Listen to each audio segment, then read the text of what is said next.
Hi, today I'm going to show you how you can edit PDF file on your laptop. So let's try this PDF file, for example. This is a sample PDF, right?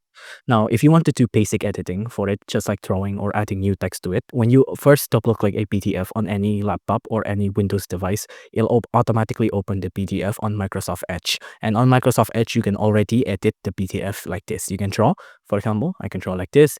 I can pick other colors and I can choose the thickness of it. I can also add a text by doing this. And for example, if I want this small PDF here, I'm going to say small PDF, this is edited like this, right? And I'm going to reposition it like this. If I want to save this, I just need to click on this icon, save as, and I'm going to click on save here. And that's it. My PDF has been saved like this and it's edited. But if you want to do something more in depth, we can use a program we usually all have, which is Microsoft Word. So just go to the folder down here. And then instead of double clicking on the sample folder here, just right click and then go with open with and then click on choose another app. On choose another app, scroll down and then find Word. On Word, just click on just once and then just click on OK here on this warning.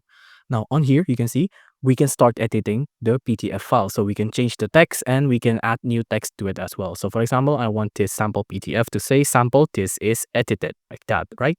Now, if I want to save this, I just have to click on file and I just have to click on save as. On save as, I'm just going to go to my current saved folder, which is test examples. And instead of Word document, I'm going to click on this drop down menu and I'm going to find PDF as well. So we're saving it back to PDF. I'm going to change the name here. So sample www. I'm going to click on save. And then that's it. We have this edited PDF file right here on our laptop locally without any browser or any other internet things. If you enjoyed this video, please do consider liking and subscribing.